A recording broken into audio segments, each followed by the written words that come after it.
Inspector विजय और Sathe case के सिलसिले में Wardha police station in charge inspector Mukund Sharma से बात कर रहे थे।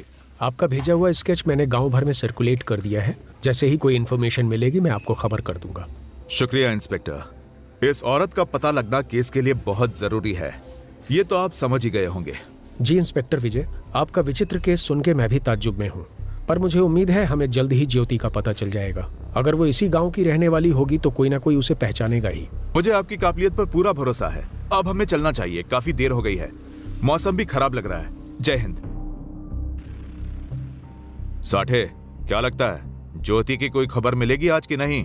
क्या पता साहब, सच बताऊं तो मुझे इस बात की ज्यादा खुशी है कि आखिर विनोद के कातिल पकड़े गए। अब उसकी आत्मा को शांति तो मिलेगी। क्या साठे, तुम्हारे सर से ये आत्मा का भूत नहीं उतरा अभी तक? आप माने या ना माने साहब, मैं तो उनको मानता हूँ। रात हो जाने के कारण साठे रास्ता ठीक से समझ नहीं पा रहा था। जब चलते चलते बहुत देर हो जाती है तो विजय साठे की ओर देखकर बोलते हैं, 12 बज गए साठे, हमें निकले हुए पूरे 3 घंटे हो गए, जबकि वर्धा से समस्तीपुर का रास्ता तो मुश्किल से 2 घंटे का है। ऊपर से ये मौसम कुछ ढंग से दिख भी नहीं रहा। रह रहकर तूफान बिजली पानी की आशंका को तेज कर रहा है। कुछ घंटे चलने के बाद भी सुनसान सड़क पर कोई नजर नहीं आ रहा था। अब जीप जैसे दिशाहीन बस आगे बढ़ती जा रही थी। आज जैसे वो रास्ता अंतहीन और रहस्यमयी होता जा रहा था। बहुत देर हो गई हमें चलते हुए, अब तक तो नाका आ जाना चाहिए था। साठे, मुझे लगता है तुमने गाड़ी गलत रास्ते पे ले ली है। हाँ साहब, मुझे भी लगता है अंधेरे में ध्यान नहीं रहा। दोनों बातें कर ही रहे थे कि अचानक उनकी जीप धक्का खा के रुक जाती है। क्या हुआ साठे? पता नहीं सर, ऐसे तो कभी ये बंद नहीं होती। लगता है कुछ खराबी आ गई है। ओफो, एक तो ये आधी रात का वक्त, ऊपर से ये बारिश। इस सुनसान सड़क पे तो कोई मदद भी नहीं मिलेगी। रुको, मैं थाने फोन करके दूसरी जीप बुलवाता हूँ। शिट, ये मोबाइल भी साथ छोड़ गया। अब क्या करें? मेरा फोन भी फुस हो गया सर। मैं बोनेट खोल के देखने की कोशिश करता हूँ कि क्या खराबी है। टॉर्च लेके साठे गाड़ी से उतरता है, लेकिन अब इसको भी अभी खराब होना था। लगता है इसकी भी बैटरी खत्म हो गई है। अब अंधेरे में गाड़ी ठीक भी नहीं कर सकते। बैठो अब यहीं, और क्या कर सकते हैं?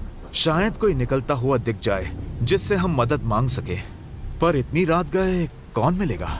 विजय और साठे निराश होने लगते हैं, पर तभी एक आदमी मोटरसाइकिल पर वहां से गुजरता है।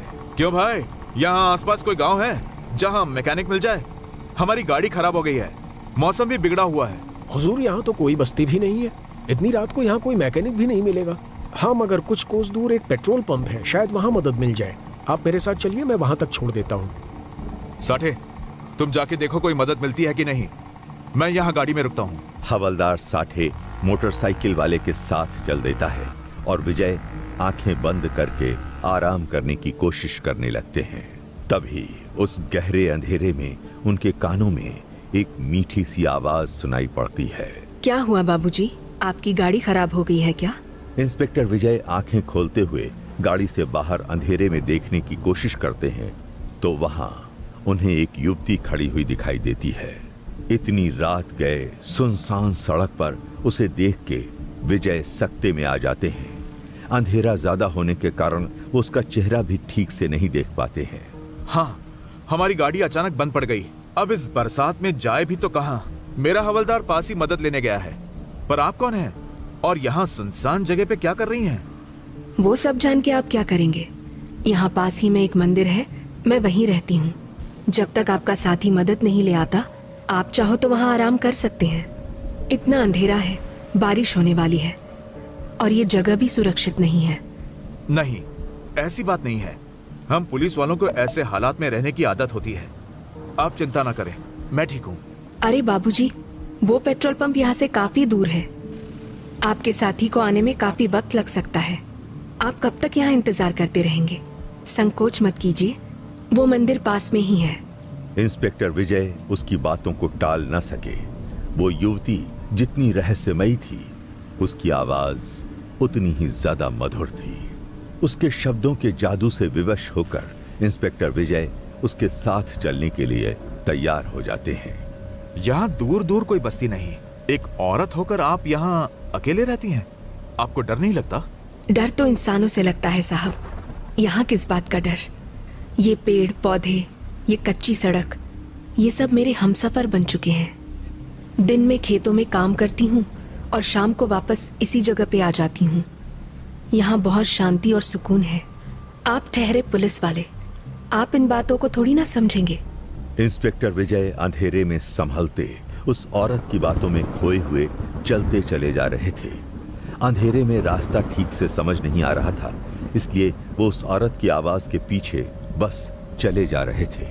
उन्हें काफी अजीब महसूस हो रहा था, जैसे ये सब किसी स्वप्न का हिस्सा हो। तभी कड़कती बिजली की रोशनी में एक मंदिर नुमा आकृति दिखाई पड़ती है। वो रहा साहब मेरा आशियाना, मेरा मंदिर। बस ये और मैं यहाँ सुनसान में पड़े रहते हैं। आखिर कौन थी ये औरत?